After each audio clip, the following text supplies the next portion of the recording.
தள்ளி தைய அண்டா நினைச்சு ஒன்ன தேய்ச்சிட போறேன். எப்பேற்பட்ட கதாபாத்திரம் நானு. என்ன போய் 10 பாத்திரம் தேக்க வச்சுட்டாங்களே.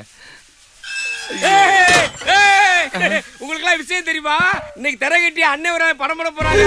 ஐயா அன்னை ஒரு ஆலயமா? டேங்க வா. என்ன அந்த படத்தை நீ இன்னும் பாக்கலையா? பாக்கல. அந்த படம் ரிலீஸ் அன்னைக்கு கவுண்டர்ல போய் டிக்கெட் எடுத்து அப்படியே திரும்பினேன். சியாளுக்கு அலாக்கானே தூக்கிட்டு வந்துட்டாங்க. 35 வருஷமா இங்க அடிமையா இருக்கிறத பத்தி நீ ஃபீல் பண்ணல? இல்ல. அன்னை ஒரு ஆலயம் படம் பார்க்க துடிக்கிற. ஆமா. இந்த இடையில பாசா படையப்பாலாம் பார்த்தே அவன். அதுக்குள்ள உன்னை பாடையில ஏத்திடுவாங்களேடா. ஏத்துனாலும் இறங்கி வந்து பாப்பேன். இறங்கி வருவியா? அப்பவே ரிலீஸ்க்கு முன்னாடி படம் பார்த்துக்கிட்டு இருக்காங்க. நீ என்ன அன்னை ஒரு ஆலயத்துல நிக்கிற? என்ன சத்தாங்க? நீ பாட்டுக்கு டம்ளர் தூக்கி அடிக்கிறியே, நசங்கிருச்சுனா வட்டிக்கிட்ட. ஆஸ் சூப்பர்வைசர் நான் தானே பதில் சொல்லணும். நீ எப்ப டியூட்டில ஜாயின் பண்ண?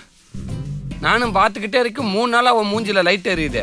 ஆமா, இந்த வீட்டுல ஒரு நிமிஷத்துக்கு மேல இருக்க மாட்டேன்னு சொன்னேன். ஆனா வீட்டை விட்டு கிளம்புற மாதிரி எந்த அறிகுறி உங்ககிட்ட தெரியல. கிளம்பணும்? அது முருகன் கிளம்புனா சின்னம்மா வாழ்க்கை. ஏய், அவன் கிளம்புறதுக்கு உங்க சின்னம்மா வாழ்க்கைக்கு என்னடா சம்பந்தம்? புரியாத மாதிரி பேசாத. சின்னம்மா வட்டியோட தங்கச்சி.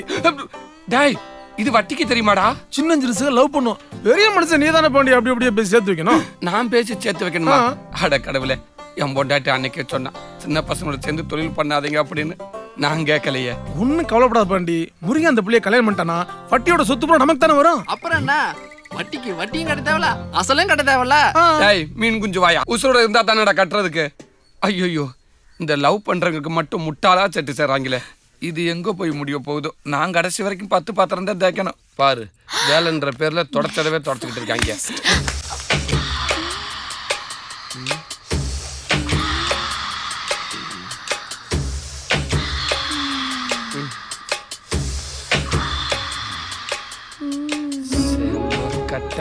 தொடப்ப கட்ட. மூடிட்டு வா. டேய், நான் இல்லங்கய்யா, வேலைக்காரி மேடம் விளக்கமாறு மிஸ்ஸிங்க நான் எடுத்து கொடுத்தேன். இந்த கணக்கு நோட்ல அவன் கொடுத்த அமௌண்ட் தேதி வாரியா இருக்கு. வரிசையா படி. படிச்சிருங்கயா. தம்பி, நீ ஒரு பேப்பர் எடுத்து அவன் சொல்ல சொல்ல வரிசையா எழுதுப்பா. சரிங்க. டேய், எழுதிக்கடா. உனக்கு இன்னைக்கு நான் தான் சூப்பர்வைசர். கோவிந்தசாமி கணக்கு விவரம். 19/1/2008 வரவு 15,000. 2/3/2009 வரவு 13,000.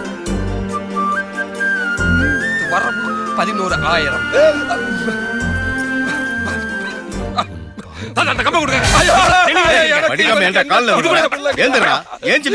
நம்மள இல்லையா?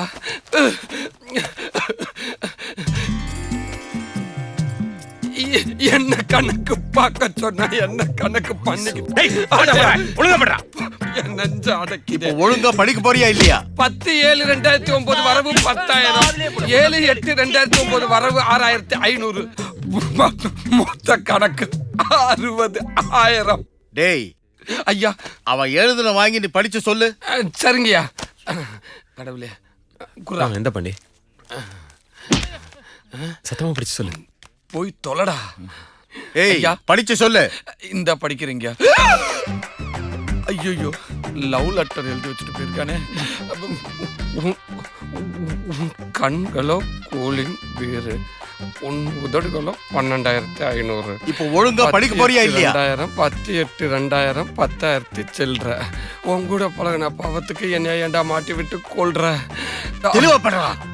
ஐயா, கணக்காய் எழுதிருக்கியா? பூரா 60,000க்கு 4 சைவரை போட்டு வச்சிருக்காங்க. 60,000 4 வேண்டாம். மாங்க